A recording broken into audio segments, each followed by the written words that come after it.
I'm Dr. Sarah Harsh, a postdoctoral fellow in Emory's writing program. In this presentation, I'll tell you about my digital photo essay assignment. This assignment gives students the opportunity to practice multimodal composition while exploring ideas in a creative and engaging way. I'll explain how and why I use this assignment in my classes, and then offer some guidance should you be interested in assigning a digital photo essay in your own class.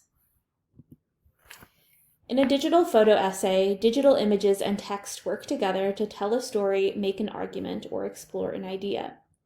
Students will shoot a series of photographs and accompany these images with written captions or titles. And I suggest also assigning an artist statement or a few paragraphs of text where the students explain their ideas and reflect on their process. I really like to conclude this assignment with a gallery tour where each student showcases one of their photos and offers brief remarks.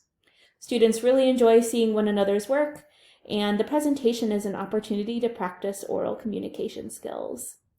This gallery tour can be easily adapted to online teaching if you enable screen sharing in your Zoom classroom.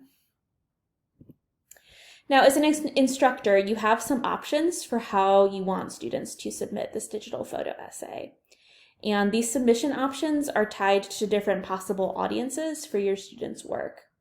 So I've done both in my classes and they both work really well. So it just depends on your course, your subject matter, and your technological aptitude. You can choose to make your students' photo essays public using social media. If you choose this option, your students can post their images and captions to the photo sharing platform Instagram. This Instagram option gives students a chance to practice public writing and an opportunity to participate in conversations beyond the classroom. Now, chances are many of your students will already be familiar with Instagram, and since it's likely that they already may have an Instagram account that they use in their personal lives, I encourage students to make a secondary account, maybe using their Emory email for academic purposes. One of the skills we practice in my writing classes is in appealing to an appropriate audience, so this is a great opportunity to reinforce that audience awareness. Students can submit a link to their Instagram account. Just remind them to set it to public so that you can easily view their images. Your other option is to limit the audience for your students' photo essays to members of your classroom. And this approach works best if you might be dealing with more sensitive subject matter. I've had students do a series of self-portraits that relate to, mental health, and this isn't necessarily material that they felt comfortable sharing beyond our class. If you don't want to deal with Instagram or any other social media sites, this is also the option for you. Students can easily submit their work as a Word document or even a PowerPoint, and they can email that to you or they can upload that to Canvas. Photo essays are actually really well suited to this kind of digital submission because it can be really logistically challenging and expensive for students to print good quality photos themselves. So whether public or private, digital photo essays offer several benefits. They take advantage of students' innate digital literacy, and even if your students aren't active social media users, I bet they still take photos on their phones. This assignment activates that skill set and primes students to think critically about the relationship between image and text.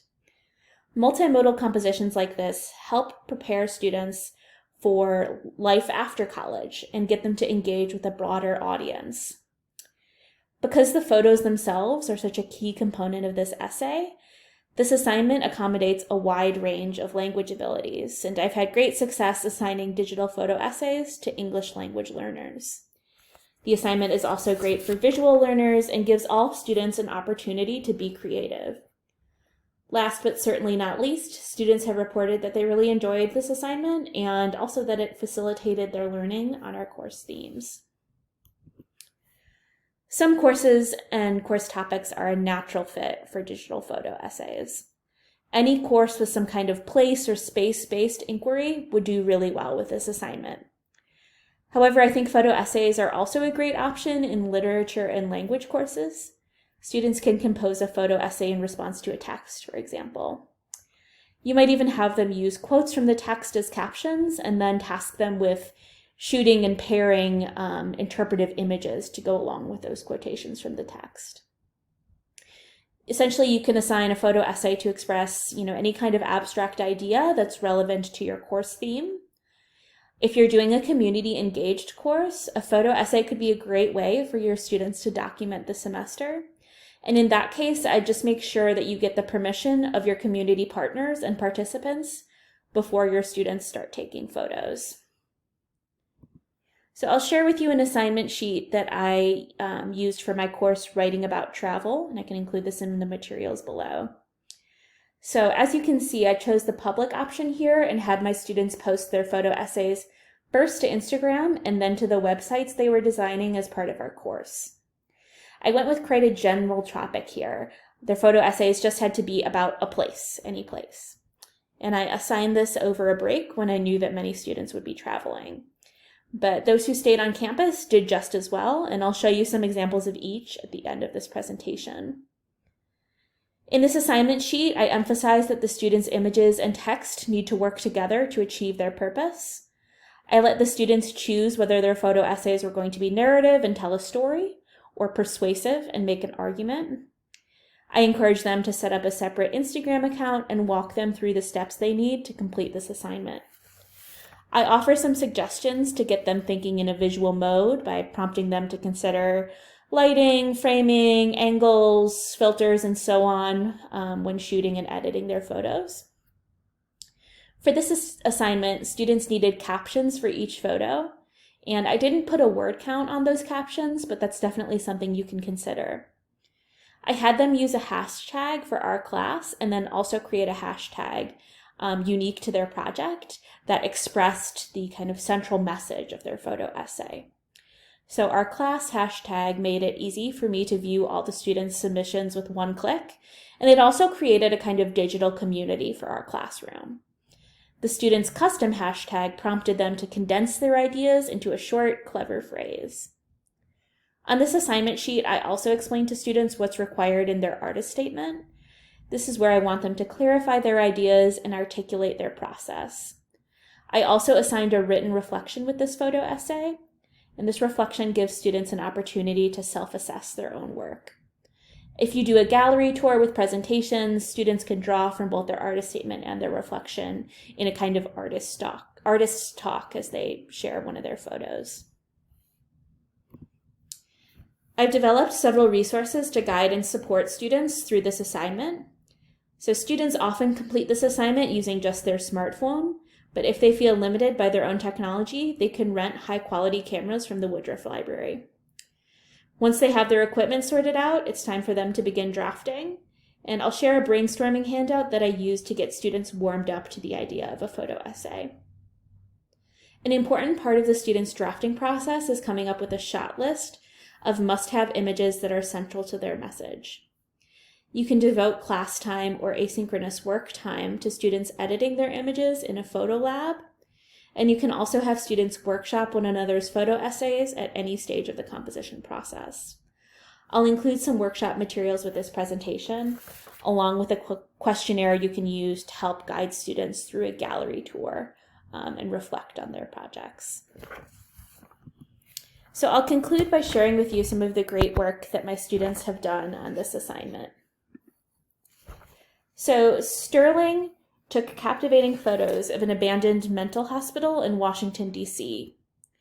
In the captions, he quoted from legal documents and medical records, creating a multimedia argument that the decrepit building mirrors the neglect that the patients experienced during their time at the institution.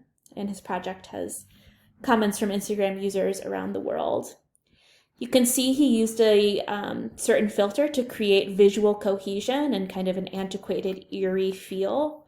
And he even cited his sources here in his Instagram bio, which I thought was a great idea. But students don't have to travel far to make a great photo essay. So Brooke, in her photo essay, took photos of Emory's campus and the surrounding areas. She made an argument that Emory is much more isolated from the city of Atlanta than it sometimes claims. Pairing her hashtag far removed with the black and white images, her photo essay depicts a sense of isolation. Interestingly, I had a student in the same class who made similar observations about Emory's campus, but had a completely different perspective. She considered the isolation a good thing. And her photo essay was all about serenity. She, really thought of the campus of Emory as kind of urban oasis.